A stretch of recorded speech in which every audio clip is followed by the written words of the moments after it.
대정성모병원 신장내과 홍련입니다. 이 주제가 지금 다 주제가 정해진 다음에 이제 하나가 남은 주제인데 저한테 오게 돼서 이걸 주제를 받고 나서 이제 어떻게 준비를 해야 되나라는 거에 대해서 굉장히 고민이 많았습니다. 저속노화라는 거는 요즘에 키워드죠. 뭐든 다 알고 계시지만 저속노화를 위한 식사요법은 뭔지는 머릿속에 딱 들어오는 부분이 없을 겁니다. 그거를 또 만성 콩팥병에 적용해야 되기 때문에 그러면 이제 저속노화가 무엇인가라는 거를 이제 우리나라의 이제 모 교수님이 이제 저속노화 식사법에 대해서도 얘기하시고 저속노화에 대해서 계속 꾸준히 얘기를 하고 계시죠. 그래서 그분의 유튜브를 좀 한번 몇 개를 찾아서 봤습니다. 그랬더니 이제 그분이 강조하는 저속노화 식사법의 핵심은 마인드 다이어트라고 하는 건데 이분이 만들어낸 다이어트는 아니더라고요. 그래서 기존에 있는 논문화된 다이어트를 이제 본인이 이제 차용해가지고 이제 여러 일반인들한테 얘기하는 다이어트법이라고 보시면 되겠습니다. 근데 그 다이어트법이 결국 봤더니 지중해 시기하고 대시 다이어트의 혼합된 형태입니다. 그래서 메디터레니안 다이어트와 대시 다이어트를 이제 브레인 헬스를 좋게 하기 위해서, 그러니까 뉴로 디제너레이티브 디지즈를 억제하기 위해서 이제 만든 다이어트다, 이렇게 보시면 되겠습니다.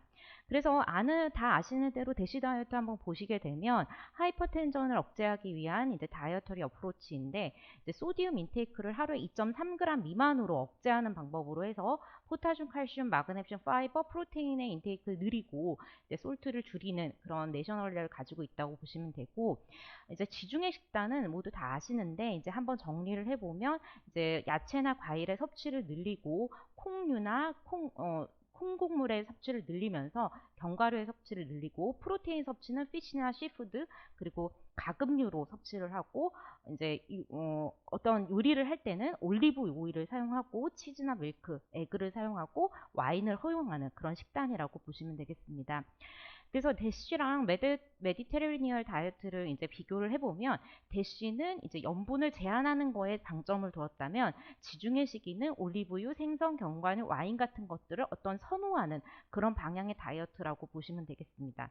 그래서 마인드 다이어트의 다이어트를 컴포넌트를 보시면 잎채소랑 채소를 많이 먹고 견과류, 통곡물, 베리류를 많이 먹고 이제 생선, 가금류를 섭취하고 올리브 오일을 사용하며 이제 제한하는 식품은 아까 이제 지중해 시기에서는 버터나 마가린, 치즈 같은 거를 장려했지만 여기에 이제 소디움이 많이 들어가 있기 때문에 이런 부분들은 제한하고 붉은 육류도 제한하고 튀김 음식이나 단 것, 과자류를 제한하는 시기라고 보시면 되겠습니다. 그래서 이 마인드 다이어트는 이제 주로 에이징 환자에서 그리고 코그니티브 디스펑션과 관련된 것으로 많이 연구가 되었는데 가장 처음에 나온 연구가 2015년도 알츠하이머 디멘시아에 나온 연구입니다. 대부분의 이제 식사요법들은 보통 인터벤션을 이제 설문지로 해서 평가를 하기 때문에 설문조사로 해서 마인드 다이어트의 지수를 평가하였고 하이와 로우의 차이는 코그니티브 펑션에 대한 이제 스코어를 보았습니다. 이 스코어를 보았을 때 하이와 로우 사이에 통계적으로 유의미한 차이가 있었고 그런 부분들에 있어서 코그니티브 펑션의 딜레이를 7.5년까지 늦출 수 있었다. 이렇게 이야기를 하고 있습니다. 그래서 마인드 다이어트의 이제 메커니즘을 보시게 되면 이런 다이어트를 섭취하였을 때 이제 장내 세균이 이제 어떤 파이버들을 소화시켜서 나오는 게 이제 쇼페인 패티 애시드라고 얘기하는데 그런 프로덕션이 증가하고 장내 세균의 다양성이 증가하고 그리고 이제 시스템의 인플라메이션이 감소하게 되는 영향을 주게 되고 이제 심장에 있어서는 BP가 떨어지고 디스리피데미아가 교정되고 엔도셀리아 디스펑션이 감소하고 바스큘라 인플라메이션이 감소하는 부분에 있어서 심장에도 보호 효과가 있기도 하고 브레인에 있어서는 어떠한 말프로테인, 타우 프로테인이라든지 그런 것들의 침착을 막고 뉴로 인플라메이션을 저하시키고 뉴로제네시스를 증가시키고 BBB의 인테그리티를 증가시키면서 좋은 효과를 가질 수 있게 될 것이다 라고 이제 메커니즘을 설명하고 있습니다.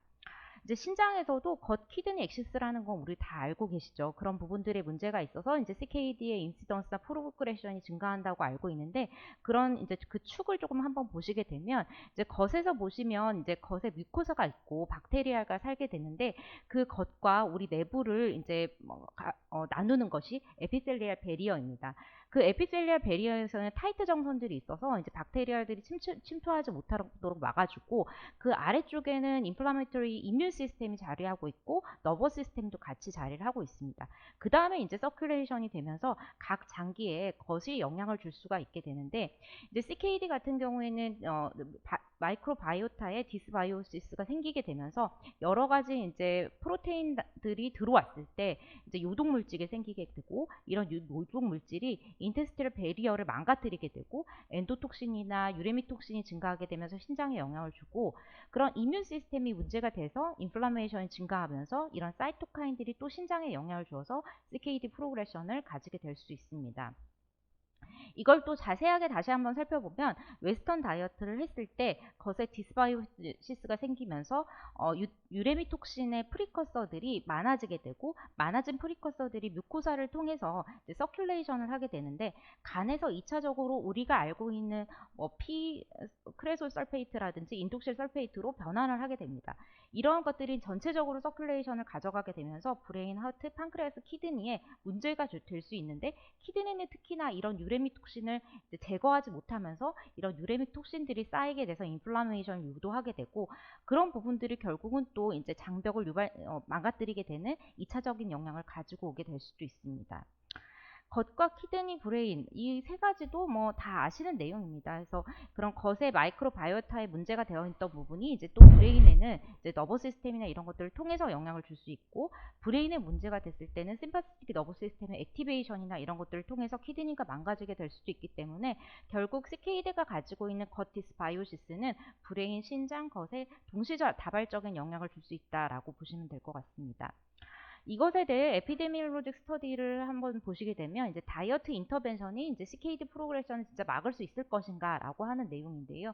이제 맨 처음 보실 거는 대시 다이어트에 대한 내용입니다. 대시 다이어트는 이제 하이퍼텐션에서 맨 처음에 제시한 다이어트이기 때문에, 이제 CKD 환자와 하이퍼텐션을 같이 가지고 있는 환자들에게 이런 다이어트를 7.8년 동안 하였을 때, 이런 대시 다이어트의 이제 적응성이 좋은 것을 이제 퀸타일 5점이라고 봤을 때, 적응하지 잘 못하는 이제 그런 다이어트를 잘 시행하지 못했던 환자들에서는 여러 가지 인자를 보정했을 때도 불구하고 ESKD로 발생하는 빈도가 1.7배에서 2.2배 정도까지 높았다라고 해서 대시 다이어트의 중요성에 대해서 이야기를 하고 있습니다.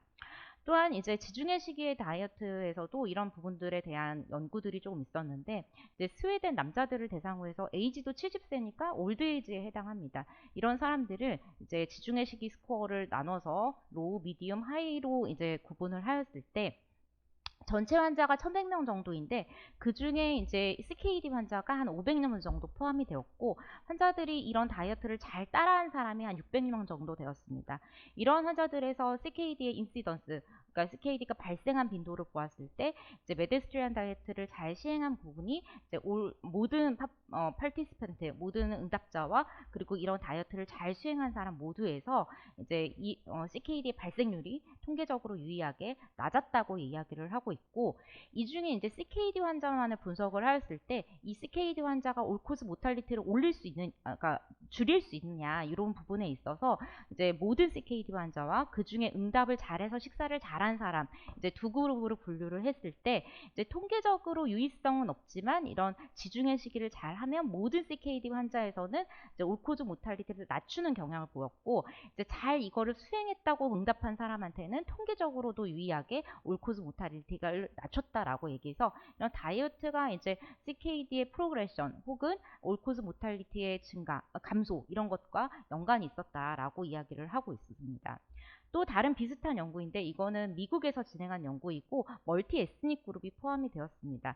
여기서도 이제 대상 그룹이 CKD가 아니었기 때문에 프라이머리 아웃컴은 인시던스 EGFR이 60 미만으로 떨어지는, 우리가 CKD라고 얘기하는 그룹이 되는가라는 것을 보았고, 한 것은 이제 EGFR의 애뉴얼 체인지를 보았을 때, 이제 이런 이제 지중해 시기를 잘하면 이제 컨티뉴어스 베이리어분이나 이런 지중해 시기 스코어 5점 이상에서 모두 인시던트하게 EGFR이 60 미만으로 떨어지는 것을 통계적으로 유의하게 낮췄고, EGFR의 애뉴얼 체인지도 유지할 수 있었다. EGFR이 떨어지지 않도록 유지할 수 있었다. 이렇게 이야기를 하고 있습니다.